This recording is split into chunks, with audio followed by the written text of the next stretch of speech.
الحمد لله رب العالمين والعاقبة للمتقين ولا عدوان إلا على الظالمين وأشهد أن لا إله إلا الله وحده لا شريك له ولي الصالحين وأشهد أن محمدا عبده ورسوله وصفيه من خلقه وخليله سيد الأولين والآخرين اللهم صل عليه وعلى آله وصحبه ومن اتبعهم بإحسان إلى يوم الدين أما بعد. Mes chers frères et sœurs, assalamu alaikum wa rahmatullahi wa barakatuh. Je remercie Allah tabaraka wa ta'ala de m'avoir facilité ce déplacement, tout comme je remercie les responsables de la mosquée de Vigneux pour leur investissement, leur sérieux, leur engagement dans la da'wah, qu'Allah tabaraka wa ta'ala les préserve et les récompense. Aujourd'hui, avec l'aide d'Allah tabaraka wa ta'ala, notre thème va tourner autour d'une grande maladie du cœur. Il faut s'en méfier pour préserver son cœur. Maintenant, je m'adresse à vos cœurs et non à vos oreilles. Écoutez ce qu'il a dit Ibn Abi Mulaika rahimahullah. Il a dit, j'ai rencontré 30 compagnons du prophète sallallahu alayhi wa sallam et tous avaient peur de l'hypocrisie pour leur propre personne. Allahu Akbar. Écoute bien ce qu'il dit. J'ai rencontré 30 compagnons du prophète sallallahu alayhi wa sallam et tous avaient peur de l'hypocrisie pour leur propre personne, et c'est rapporté par l'imam al-Bukhari dans son Sahih, dans le chapitre La peur du croyant d'annuler ses œuvres sans qu'il ne s'en rende compte.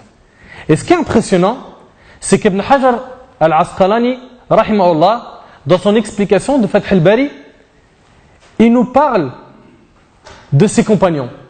Il a rencontré 30 compagnons qui avaient peur pour eux de l'hypocrisie. Mais avec qui parmi eux? Écoutez avec moi.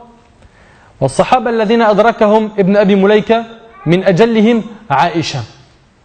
Subhanallah. Parmi ses compagnons, il y avait Aïcha radiallahu anha, al-Mu'minin, la femme du prophète sallallahu alayhi wa sallam. Celle que le Nabi sallallahu alayhi wa sallam a dit d'elle quand on lui a posé la question qui est la personne que tu aimes le plus, il a dit qui? Aïcha. C'était la femme qu'il aimait le plus, alayhi salatu wa sallam. Et elle avait peur pour elle de l'hypocrisie. Elle, cette pieuse, cette savante, cette faqiha, cette alima, cette abida, cette adoratrice, cette pieuse, cette ascète, elle avait peur pour elle de l'hypocrisie. Mais elle n'était pas seule. Il y avait aussi sa sœur, Asma bint Abi Bakr, radiyallahu anha. Salama, une parmi les épouses du prophète, alayhi salatu wassalam. Al-Abadila al-Arba'a. Qui sont les Abadila al-Arba'a? On a Abdullah ibn Abbas parmi eux. Il avait peur pour lui, il est dans la liste des 30. Il avait peur pour lui de l'hypocrisie. Que dire de toi et moi? Il y avait Abdullah ibn Abbas, Abdullah ibn Zubayr, ibn al-Awwam, radiyallahu anhuma. Il y avait Abdullah ibn Umar ibn al-Khattab, radiyallahu anhuma. Il y avait Abdullah ibn Amr ibn al-As.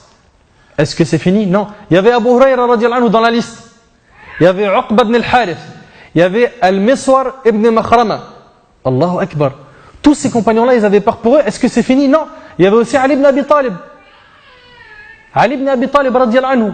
Il y avait Saad ibn Abi Waqqas. Tous ces compagnons avaient peur pour eux de l'hypocrisie. Qu'en est-il de moi ainsi que toi, mon frère, ainsi que toi, ma sœur? Est-ce qu'on a peur de l'hypocrisie ou non? Les compagnons avaient peur pour eux de l'hypocrisie. Et il y avait parmi eux aussi Abu Bakr as-Siddiq radiyallahu anhu et Omar ibn al-Khattab, que je n'ai pas cité, mais qui dans d'autres textes sont cités. Ils avaient peur de l'hypocrisie. Écoute avec moi, Hanzala al-Usaydi radiyallahu anhu, il raconte qu'une fois il est parti voir Abu Bakr as-Siddiq radiyallahu anhu. Abu Bakr, vous savez c'est qui? C'est le compagnon le plus aimé du prophète sallallahu alayhi wa sallam. Le prophète alayhi salatu wa sallam, il avait comme meilleur ami Abu Bakr as-Siddiq radiyallahu anhu. Puis comme vous le savez, il y avait aussi Omar. Et d'ailleurs, les deux sont souvent cités avec lui dans beaucoup de hadiths. Ils sont partis ensemble, ils sont revenus ensemble, etc. Abu Bakr as-Siddiq radiyallahu anhu, il reçoit Hanzala qui lui dit, après avoir entendu de la part d'Abu Bakr comment vas-tu, il lui dit Hanzala est devenu hypocrite. Il lui dit mais pourquoi est-ce que tu dis cela? Il lui dit quand on est chez le prophète alayhi salatu wassalam, il nous incite à penser au paradis et l'enfer. Quand on est chez le prophète alayhi salatu wassalam, il nous incite à penser au paradis et à l'enfer comme si nous les voyions de nos yeux.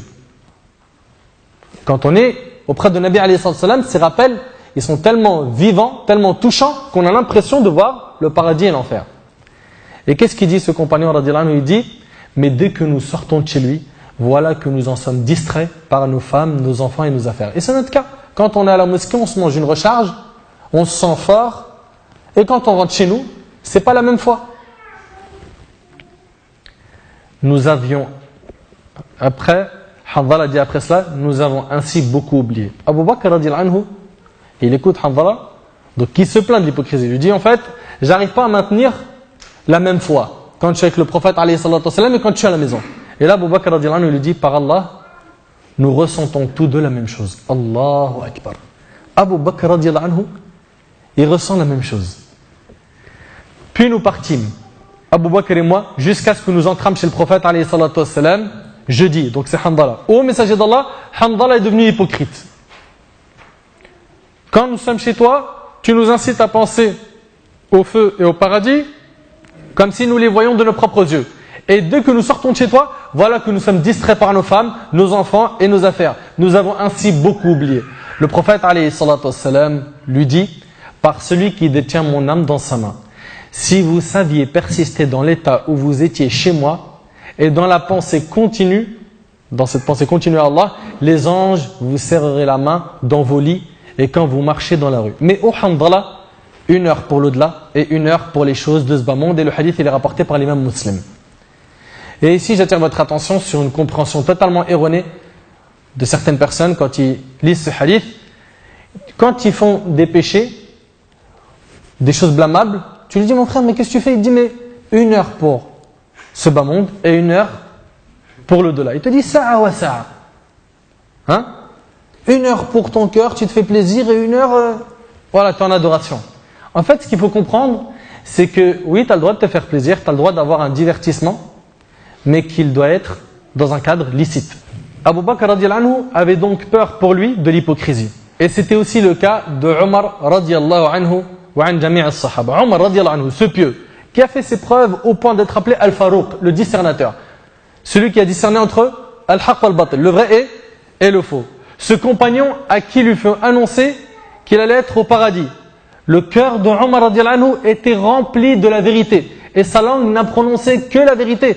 Selon Abu Hurayra radiallahu anhu, le prophète sallallahu alayhi wa sallam a dit, il y avait dans les communautés qui vous ont précédé des hommes inspirés par Allah. S'il y avait un tel homme dans ma nation, c'est bien Omar, rapporté par Bukhari Muslim. Allahu Akbar. Regarde l'éloge qu'il reçoit de Nabi alayhi salatu wassalam.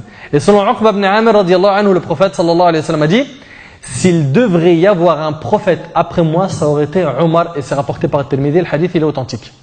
Écoute-moi, écoute attentivement, s'il devrait y avoir un prophète après moi, ça aurait été Omar. Et selon Hudayfa radiallahu anhu, le prophète sallallahu alayhi wa sallam a dit, suivez les deux qui viendront après moi, Abu Bakr et Omar, rapporté par Tirmidhi. Donc on voit leur mérite, leur rang.